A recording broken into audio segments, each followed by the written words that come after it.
Hi, I'm Jamie Miller, a registered SQF consultant and food safety consultant at Kellerman Consulting, and you are watching our video series on environmental monitoring programs. In this episode, we are going to survey the environmental monitoring program requirements in GFSI programs.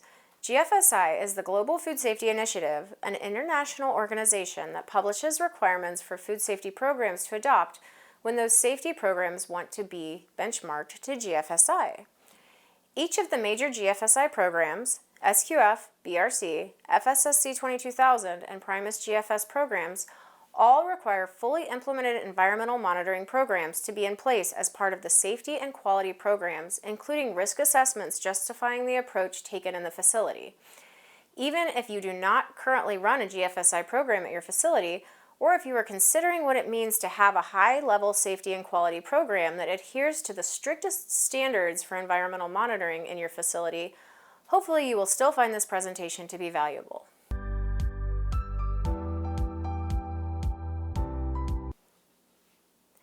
Certification audits for all GFSI schemes generally require 90 days of records for the program prior to the first audit, and continuous upkeep for existing programs undergoing recertification. For programs undergoing an audit for the first time, this means planning well ahead for scheduling and performing environmental monitoring activities. If a facility has designated the frequency of environmental monitoring action to be annual, at least one swab event must be performed during the time period under audit, which means after the program was implemented or after your startup date. For recertification audits, there will need to be at least one monitoring event since the previous audit. The frequency of annual is entirely based on when your current GFSI certification is valid and is likely not based on a single calendar year. For quarterly monitoring events, remember that although 90 days is generally 3 months or 1/4 of the year, you will need 90 days of operational records, which is likely more than 3 months. Because of that, you should plan to have at least 2 swab events covering 2 quarters, or half of the year for the first audit. You will need 4 completed swab events, 1 in each quarter of the year for recertification. For monthly monitoring events, regardless of the frequency of environmental monitoring events, the auditor will be looking at completed scheduling, record keeping, or logging of the events, test results, and trending of the results at the time of audits.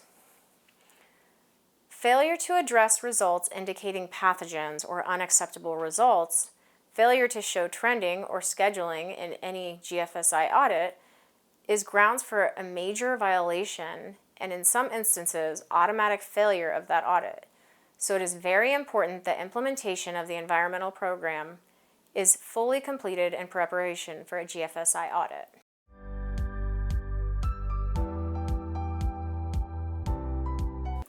SQF Edition 9 requirements for traceability are found in the System Elements portion of the SQF Safety Code Manual in Section 2.4.8. This is not a mandatory section, but is expected to be completed and will result in a minor or major nonconformance if not fully in place. The SQF practitioner and the backup are expected to have undergone food safety training through a HACCP training course as well as a PCQI food safety training in FSMA-compliant facilities to qualify them to oversee the environmental monitoring program. Along with the records and evidence of environmental monitoring during the audit itself, the SQF practitioner will be expected to present a policy, standard operating procedure, or work instructions for swabbing, submitting, assessing, and trending results of environmental swabs, as well as annual training records of the training team and any employees with responsibilities for scheduling, swabbing, submitting, and analysis results for environmental swabs. Additionally, the SQF practitioner will be expected to have presented those findings to management during management review and confirmed a conforming finding during the internal audit of the environmental monitoring program. In all cases, the food safety trained person or persons must oversee the document-controlled nonconformance reports or at a minimum review those nonconformance records and sign or date them.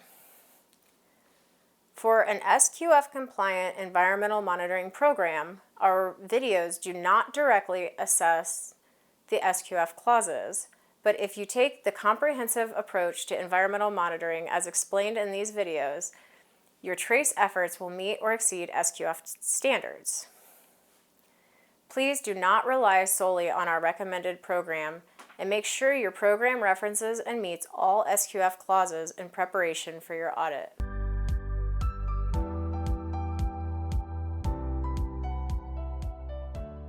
For BRCGS programs, the requirements in Issue 8 for your environmental monitoring program are found in 4.11.8. This is not a fundamental program, but is generally associated with the cleaning and sanitation program, which is starred, so it remains very important in the BRCGS compliant program.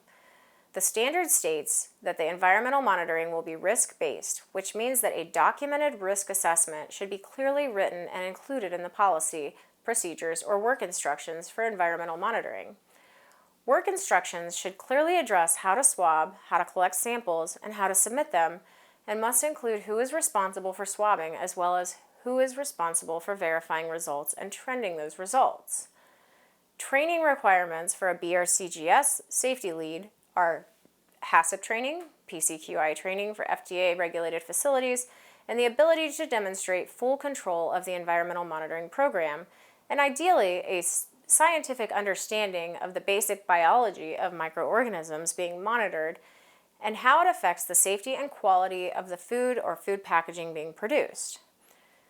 The leader of a BRCGS program may defer expertise of environmental monitoring or microorganism biology to a third party or employee, but final assessment of safety and quality must be verified by the leader and must include a full knowledge of the program and how it functions and its status. As in the SQF programs, the program leader will be expected to have presented those findings to management during a management review and confirmed a conforming finding during the internal audit of the environmental monitoring program. Also, like the SQF requirements, our videos do not directly address the BRC clauses for environmental monitoring, but if you take the comprehensive approach to environmental monitoring, they will meet or exceed BRC standards. Please do not rely solely on our recommended program and make sure your program references and meets all BRCGS clauses in preparation for your audit.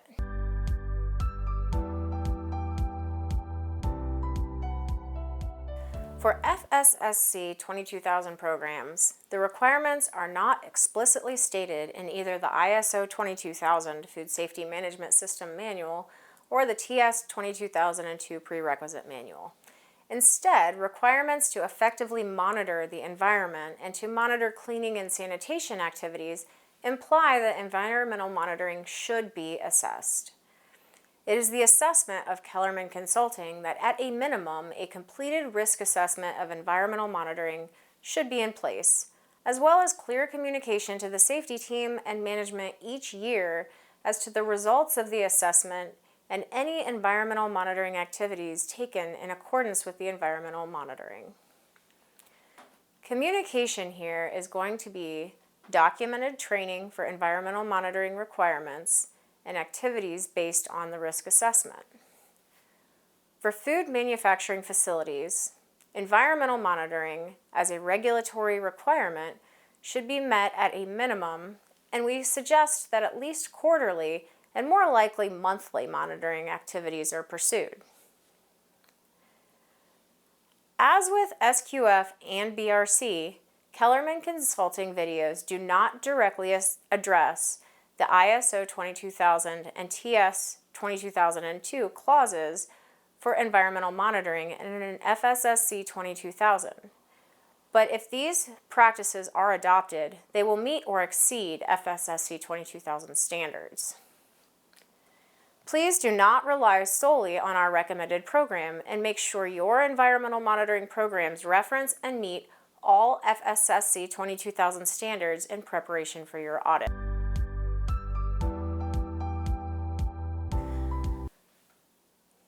For PrimusGFS version 3.2, environmental monitoring is addressed in Module 5, Facility Operations, Section 5.16.01 through 5.16.03 and are combined with required testing for water and ice where applicable. To go along with these requirements is the guidance document, Microbiological Testing Program Minimum Criteria. This GFSI program defines how often swabbing must occur by product type, and that guidance document should be downloaded and followed closely during preparation for a Primus audit. The PrimusGFS program also requires a detailed policy and procedure for dealing with non-conforming results in the farm operation and careful record keeping for testing programs. As with all of the other GFSI programs, please do not rely solely on our recommended program, and make sure your environmental monitoring program references and meets all PrimusGFS 3.2 standards in preparation for your audit. Thank you for watching. For more food safety training videos, subscribe to our YouTube channel or follow us on LinkedIn.